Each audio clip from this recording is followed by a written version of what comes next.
Bapak Ibu, jadi kalau tadi kita sudah membahas mengenai bagaimana konsumsi, tentu saja tadi impact terhadap kenaikan harga-harga ya. Tadi Pak Handaka sudah membahas sedikit, Bu Eni. Kalau melihat inflasi sendiri, ini kan tahun depannya akan banyak sekali. Belum BBM, ya kan? Belum lagi nilai tukar yang rasa-rasanya nggak mungkin kembali ke 13.000, tapi sudah mungkin 14.800 ya, begitu. Itu juga sudah menjadi beban tersendiri, tambah lagi PPh 22 ya. Gimana nih melihat inflasi di tahun depan akibat dari polisi-polisi ini? Iya, yang pasti untuk nilai tukar kita tidak hanya memprediksikan tekanannya tidak hanya sampai 2018, kemungkinan besar 2019 masih berlanjut karena FFR masih ada dua kali kenaikan.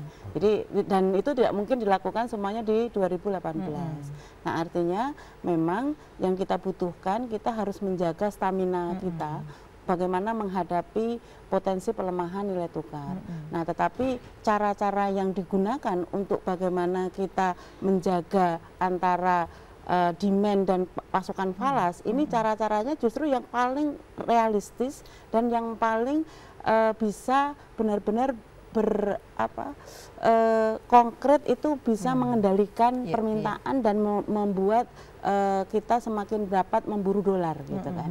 Nah, kebijakan-kebijakan itu yang benar-benar harus dirumuskan. Misalnya kayak pariwisata ternyata nggak bisa jangka pendek ya kan. Ada yang substitusi impor kelihatannya juga belum jalan. Nah, gitu. Apa sebenarnya kira-kira? ada beberapa item pariwisata yang bisa jangka pendek.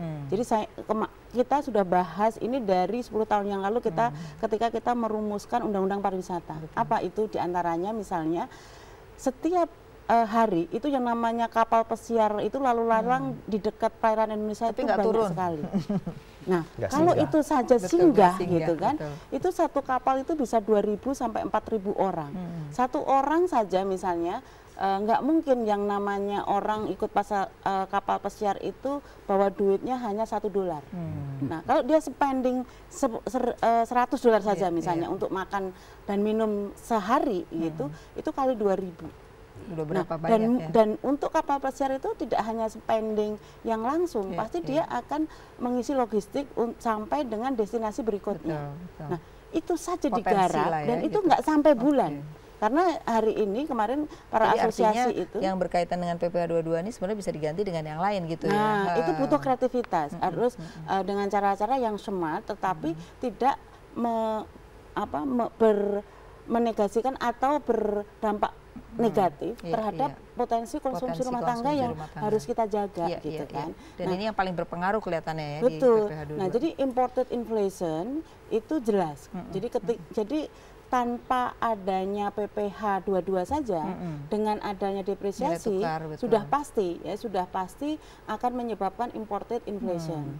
Nah, pemerintah mungkin melihatnya hari ini. Hari ini dolar sudah mendekati 15.000, tapi industri belum menaikkan harga-harga. Jadi dianggapnya itu yang paling ini ya. Dikira nggak masalah kok gitu loh. Nah, padahal industri nggak ada yang ribut kok. Gitu industri seperti Pak Rahmat itu sudah price in harga itu pasti jangka waktunya nggak mungkin 1 bulan 2 bulan. Biasanya setahun sekali. Kalau Pak Rahmat impor aja ternyata transitmennya 2 bulan ya Pak ya, kalau dari Amerika gitu kan, atau dari negara-negara Eropa nggak mungkin dalam waktu seminggu. Nah, sehingga dan jangka waktu impor kan nggak setiap hari juga gitu kan. Nah, sampai stok yang lama habis pasti dunia usaha masih belum menaikkan harga. Nah, jadi kalau misalnya sampai daya tahan tertentu mereka pasti sudah artinya kalau nanti ada adjustment untuk stok yang baru, ini nggak mungkin dihindari. Otomatis akan menyebabkan inflasi yang didorong karena harga-harga impor. Nah, gimana nih Pak kalau nanti mencegah, kalau kita lihat ini seandainya akhirnya tidak ada revisi sama sekali, kan mestinya akan dampaknya signifikan. Biasanya perusahaan ngelakuin apa sih Pak kalau ini akhirnya terjadi begitu? Ya, benar tadi yang dibilang oleh Bu Eni tadi bahwa kita tentu akan menerima dampak kenaikan kurs yang luar biasa ini nanti, karena kita sekarang ini masih gitu terlindung oleh stok kita ya, masih ada, dan juga mungkin beberapa sudah terlindung oleh kontraknya, mungkin jangka pembeliannya waktu kemarin itu 6 bulan atau 1 tahun, dan juga pengalaman beberapa tahun sebelumnya semakin banyak pelaku usaha yang disiplin melakukan lindung nilai gitu ya.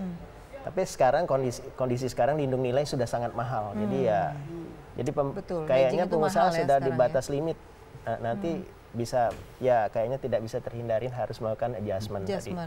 Nah, kemudian apa yang kita lakukan? Kami seperti terjepit karena makanan dan minuman ini industri yang sangat-sangat istilahnya apa di ekonomi ya, price sensitif. Kami tidak bisa sembarangan menaikkan harga karena menaikkan harga 1% saja itu akan memicu penurunan yang besar juga. Pernah research ekonomi UI tapi sudah agak lama researchnya tahun 2010. Ini industri minuman ringan. Kalau naik harga jual itu 1%, itu bisa memicu penurunan demand 1,2%. Jadi kami harus sangat hati-hati dalam hal ini. Jadi itu yang sedang strategi yang kami akan melakukan efisiensi di berbagai lini sudah pasti itu.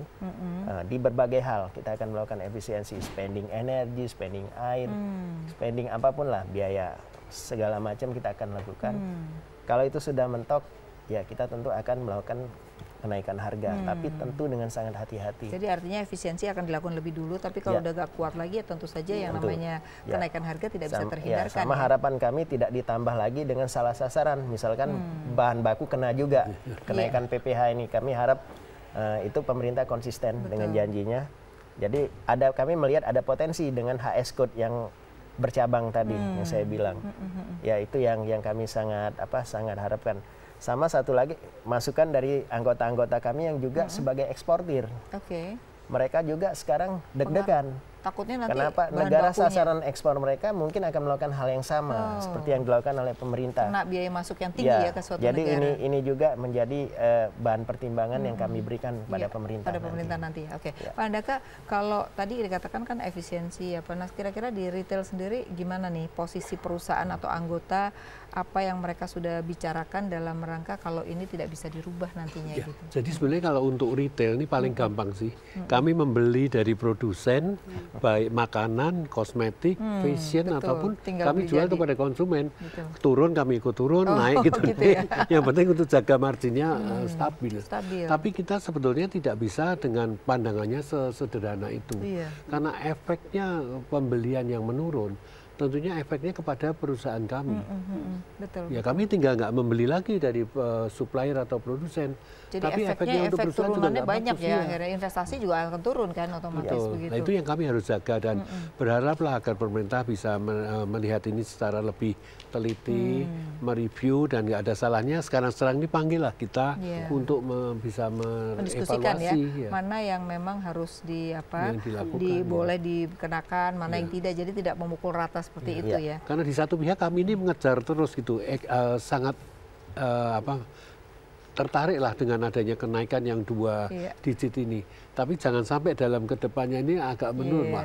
Itu akan jelek. Memang ada ide-ide nanti di segmen berikutnya kita akan membahas kan sekarang ini kan insentif fiskal itu tidak mengarah pada orientasi ekspor atau substitusi impor kan, tapi lebih banyak pokoknya ada investasi aja gitu. Nah, ini mungkin perlu kita bicarakan karena sebenarnya efek secara jangka menengah panjang harusnya pada substitusi impor dan dan ekspor kan gitu ya. Tapi kita harus break lagi. Ya pemirsa tetap di Economic Lounge with Isay.